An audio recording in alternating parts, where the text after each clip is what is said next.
Greetings, my horror enthusiasts. My name is Roho the Demon Wolf. You're currently watching part 2 of the history of horror films. To watch the first part, click the link in the description below, or you can just find the video on my channel. Just figured I'd let you know that this video took a long time to make, hence why it's a two-parter instead of just one long video. Still here? Guess that means you saw it, or you're as careless as I can be. Guess we might be friends after all. Anyways, enough rambling. Here's part 2. Okay, so we got our new fears. Giant monsters, killer parasites, and aliens coming into our world. But what if we decide to go to a more realistic path of horror? Something like, I don't know, serial killers. Well, thanks to the 1970s, we start seeing a certain category come to life. First, let's talk about a film that was made in 1960, but started a whole new subcategory to the horror film industry. This is Psycho. This film was what some say to be the first slasher horror film, and was also based on the novel with the same name by Robert Bloch in 1959. Not only is it a slasher film, but it's also tied in with a little mystery. Although, with the way Norman Bates is, we can already tell who the killer really was. In the film, a Phoenix secretary named Marion Crane stole $40,000 from her employer so she can run away with her boyfriend Sam Loomis. No, not the same doctor from Halloween. After traveling on the back roads for a long while, a heavy rainstorm forces Marion to stop at a nearby motel for the night. This place is known as Bates Motel, hosted by, you guessed it, Norman Bates himself. Although he looks like a nice and polite young man, he does have a big interest in taxidermy and mentions about his difficult relationship with his mother. It's not as if she were a maniac, a raving thing. She just goes a little mad sometimes. We all go a little mad sometimes. Haven't you? It might be too late to ask her about that. Now, those that saw the movie know exactly where I'm going with this one. Here comes that lovely shower scene. Let me just show you what happens.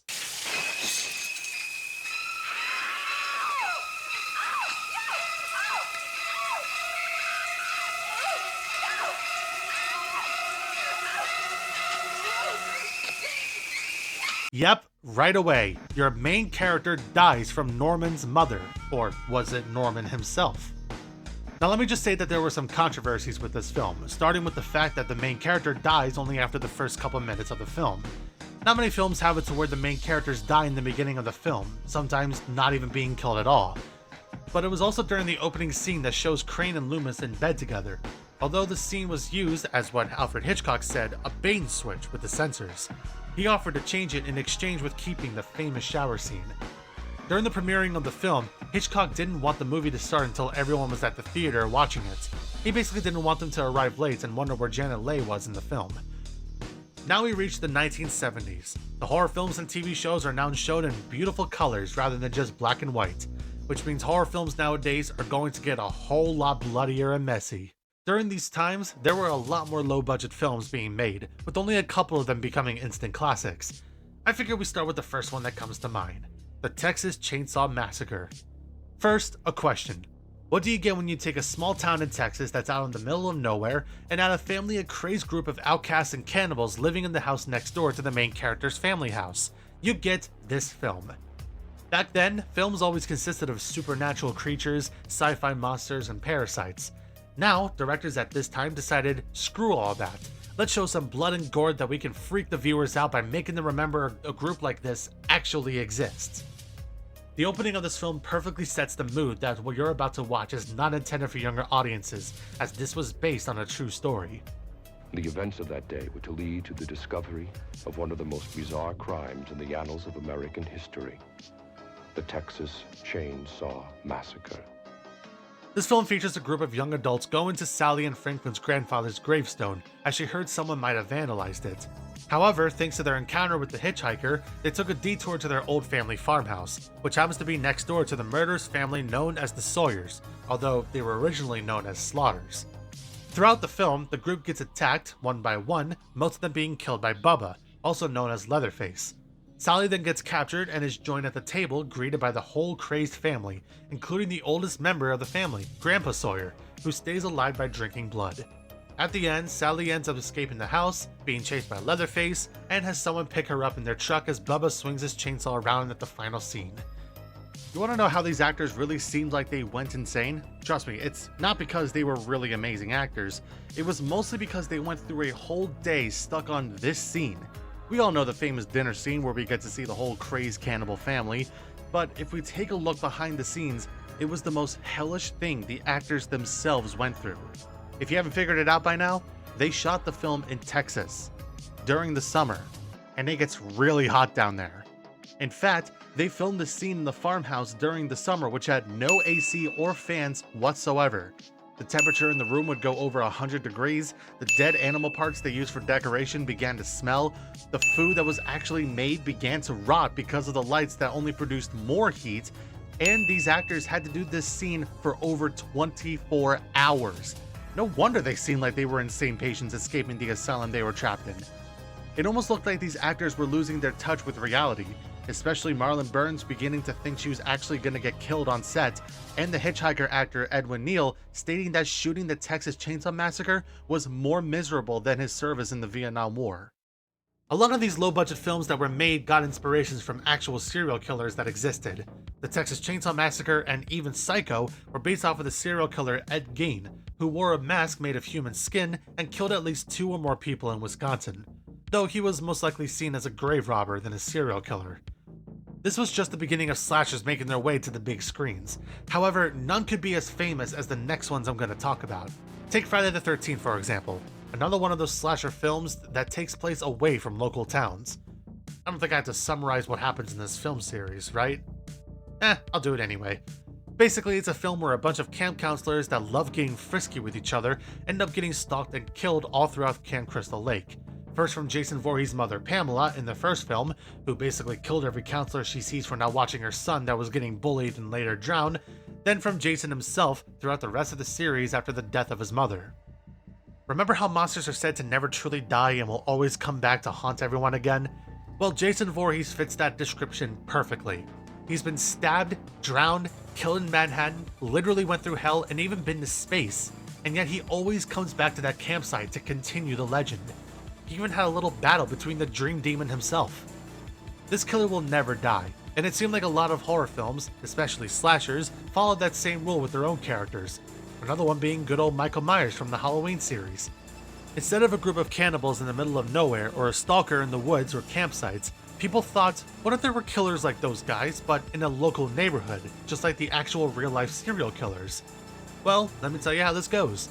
In the film, at a quiet town of Haddonfield, Illinois, Laurie Strode, played by the Scream Queen Jamie Lee Curtis, babysits 2 children on Halloween night, who are currently being stalked by Michael himself, the same guy that killed his sister when he was 6 years old and was locked away at a mental institute for 15 years. In fact, Michael's house was across the street from where Laurie lives, so he kept a good eye on them for a while ever since he returned. Much like Jason, Michael never seems to die. Every time it looks like he would be killed, there's always that scene where it shows his lifeless body on the ground, the character looks away, and then looks again and sees Michael's body gone, indicating that he is still alive. When Dr. Loomis gets involved, he doesn't even bother helping the poor kid out. Instead, he took this opportunity to make a novel about how he saw the devil shaped in the eyes of a little boy. But that didn't stop him from encountering Michael after he started his killing spree. Afterwards, movies throughout the 80s were the same typical killers in different films. A silent serial killer stalks each one of their victims and ends up getting them killed. Sometimes they get murdered one at a time, sometimes the entire group gets attacked. I could have sworn that each film tried to give the most amount of body counts in their own series. Either way, people started seeing the amount of cliches in slasher films, and the category slowly started dying off. Thanks to the movie The Exorcist made back in the 1970s, supernatural horror films literally started coming back to life. But this wasn't the end for the slasher genre. There happens to be one film that was said to have revived this little category: Scream. Made in 1996, Wes Craven and a bunch of other makers of the film knew about the amount of cliches that were in the other films in the past. So not only did they add those cliches on purpose, but they even had the actors give attention and make jokes of said cliches. No, please don't kill me, Mr. Ghostface. I want to be in the sequel. Now, keep in mind, this was before a parody of this film was made. So, add in a little murder mystery, and you got yourself a slasher film that a lot of people loved watching. In the film, Sydney and a bunch of other high school students are stalked and killed by a crazed killer who wears a mask based off of the painting The Scream. As each student was getting caught by the killer, the other survivors try to find out who amongst their group is the killer. Well, we couldn't imagine who the killer, or shall I say killers, ended up being near the end of the movie. It was all thanks to Scream that the horror films we have nowadays continue to bring the slasher genre into the big screens and streaming apps. But this wouldn't be the only subgenre that became mostly known throughout the 1970s to 90s. How about we start focusing on films that show what I like to call body horror? I think you know the first one that comes to mind when it comes to body horror: Hellraiser. Directed by Clive Barker, this man became a legend of body horror when he featured the first Hellraiser movie. This film is about a guy named Frank who unleashes a bunch of Cenobites that tear at his flesh while playing with a puzzle box known as the Lament configuration. Parts of his remains were in his house that one day gets occupied by his brother Larry and his wife Julia. An accident occurs with Julia's hand where her blood that got soaked on the floor brings Frank back to life, although parts of his flesh was only there. Frank then convinces Julia, who basically has a huge crush on Frank, to bring men to Frank's house so that he can kill them and use their blood to reconstruct Frank back to his old self. The plan was working quite well until Kirsty, Julia and Larry's daughter, found the Lament configuration and started playing with it. This is where we get to see Pinhead and the other Cenobites. You solved the box. We came. Now you must come with us. Taste our pleasures. As Pinhead mentions that she had opened the box and will now be like the others, Kirsty makes a deal with them, saying that her Uncle Frank is still here and alive. She says she could take them to him in exchange that she doesn't follow Pinhead into their world. But if you cheat us, we'll tear your soul apart. In the end, Frank makes a mistake of saying his actual name just in time for the Cenobites to be in the same room and to return him into their world. But he has this to say before he departs. Jesus wept. Now let me just say that there were controversies all over the place with this film. Cenobites wearing what are basically BDSM suits, degradation talk between the characters, the amount of gore and blood that were used for a lot of scenes. Clive Barker wasn't messing around when making this film. I always love watching horror films where directors push the limits of censorship. It definitely shows how much love and passion they put into their film series. And there's at least one other director that pushes those limits as well. Wes Craven's A Nightmare on Elm Street. Again, do I even have to say what this film is about? You know the saying that if you die in your dream, you die in real life? Well, unless it was because you forgot how to breathe while you're sleeping, it could also be because of this funny looking guy, Freddy Krueger. Before he became the dream demon that we know and love, Freddy, played by the hilarious Robert Englund, had a thing for, let's just say, getting rid of children. At some point, the parents found out and basically burned him alive like he was one of those witches during the Salem trial. But he wasn't done yet. After his death, the dream demons gave him powers that can allow him to travel into the nightmares of different teens in Springwood, playing with his prey and basically be a bully before finishing them off. This is it, Jennifer. Your big break in TV. Up the prime time, bitch. It was his perfect opportunity of getting revenge on those that burned him alive, despite the fact that he deserved every bit of that death sentence. Now, while he's in your dreams, he's basically a god. However, there's only one weakness that he has. He can still be pulled out of the dream world and into reality where he can't really do anything. That's where he gets vulnerable. I always love when killers and monsters take the time to play with their food instead of just going straight for the kill, including the chase scenes. Freddy loves torturing his victims, especially when it comes to changing their entire body. That's where the body horror actions come into play. It's also intriguing how a killer can still be vulnerable even after it shows how powerful they can really be. A Nightmare on Elm Street will always be my favorite 80s horror film. Although the body horror isn't as memorable as Clive Barker's Hellraiser, Robert definitely made his iconic moments in the horror genre. Now we are about to reach a very interesting point of time in the horror film industry. After the boundaries were pushed thanks to Hellraiser and A Nightmare on Elm Street, there were many horror directors in the late 90s that wanted to follow the same gory, bloody, and shocking moments on screen without censorship being in the way. Let's just say some of these films were pure torture to these characters. First, let's do a little history. Today, criminals that get caught end up going to prison for years, sometimes for life, and some even get a death sentence if they cause enough damage to society. Back in the medieval era, no matter what criminal activity you did, you would get absolutely tortured for it. Most of them were devices that were basically made for death sentences. You had guillotines, the rack, Brazen Bull, Iron Maiden, Thumbscrews, Breaking Wheel, Pier of Anguish, Skevington's Gyves. My god, there were so many painful ways to get tortured. Let's put our actors on them, on camera, and make it into a movie series. This was basically the start of a little thing I like to call torture horror films. Not because the movies were so bad it would be torture to go through. Instead, it's all about actors having their characters in different torture devices set up by the killers themselves. I would love to say, these scenes get pretty graphic, so much so that I'm not even sure if I can even show it on YouTube. Of course, the one thing I will talk about that fits this category are the Saw films. Where to begin with this one? Started in 2004, this film started a new trend for how a killer torments their victims. While some prefer to just go in for the kill, Jigsaw on the other hand decided for a more physical/psychological approach by literally playing a game with them.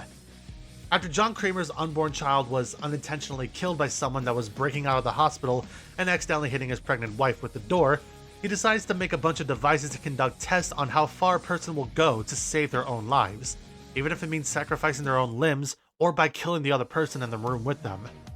Each victim he captures, sometimes with help from his assistant Amanda Young, he puts them through different tests to see whether they truly value the life they have been given, or if they simply take advantage every chance they get.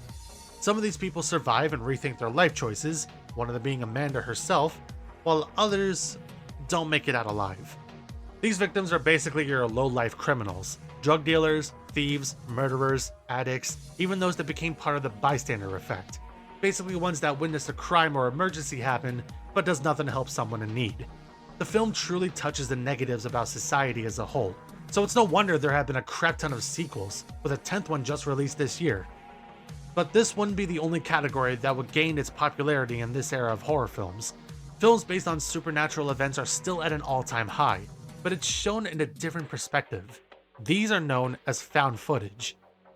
You know those short POV horror videos you could find on YouTube or pretty much anywhere else on the internet? Well, what if I were to tell you that there was a film that basically started that trend?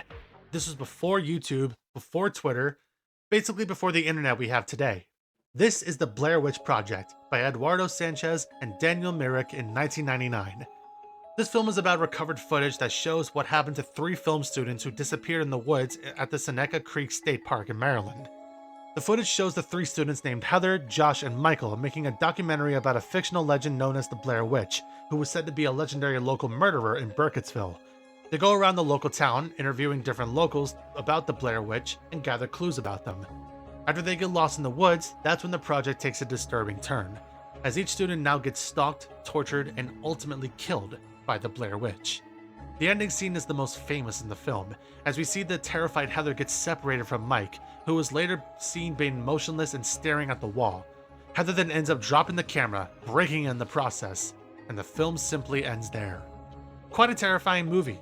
What basically made people freak out about this film was because of how authentic and realistic it felt watching it. It's as if this movie was real and what happened to these people actually did end up getting caught by this killer. For a low-budget horror film, it gained so much popularity that it soon started a new trend that other directors would follow the same formula. You got films like Paranormal Activity, VHS, Wreck, Quarantine, even Willow's Creek, with many more being made today. Now, not all directors focus on making their own original film from scratch. Some decided to stick with the films that have gotten popular and were given the rights to make their own remade versions of those films.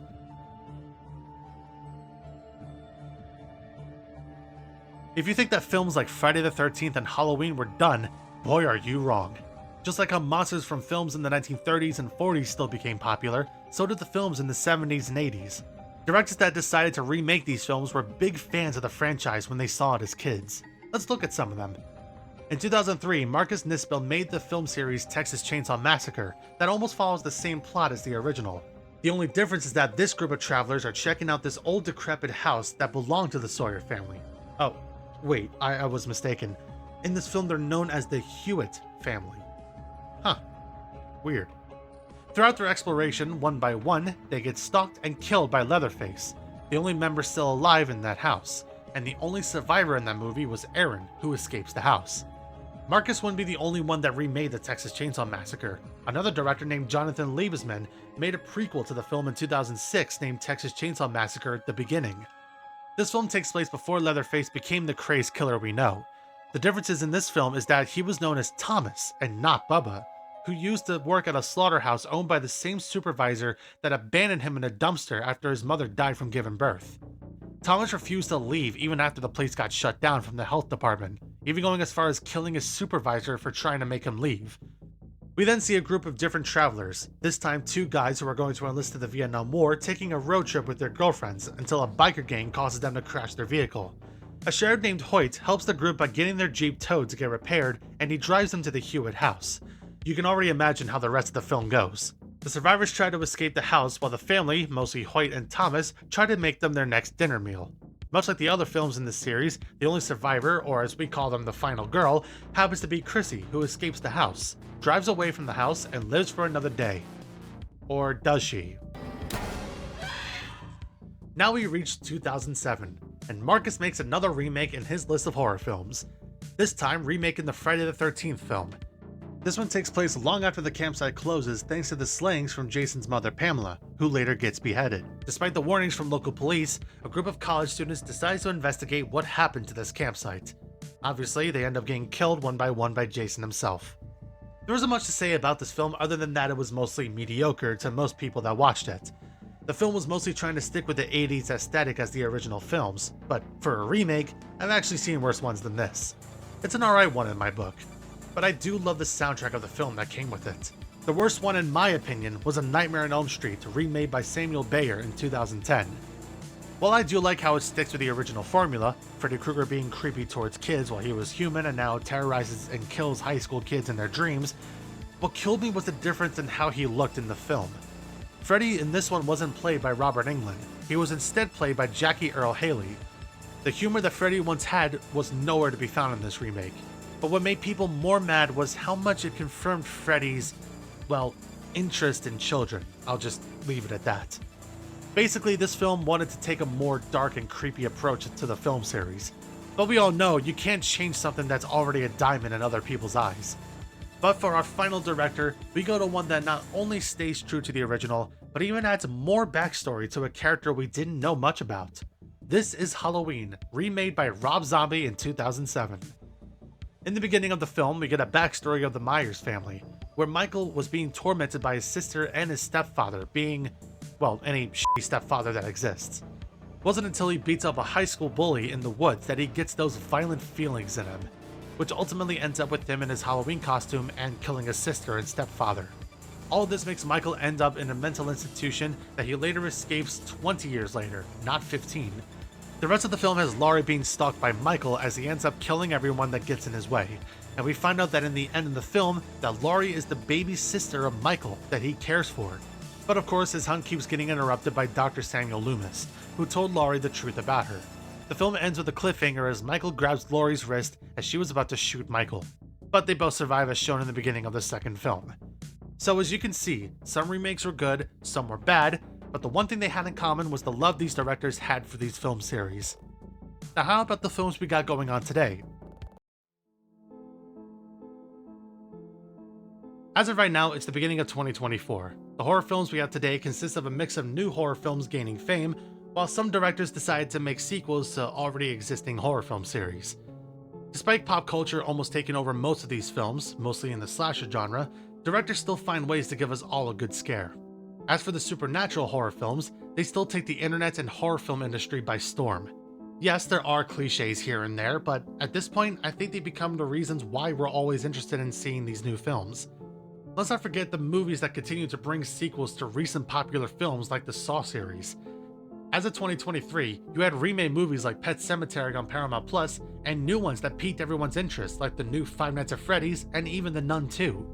As of 2023, the #1 scariest movie on Rotten Tomatoes is When Evil Lurks.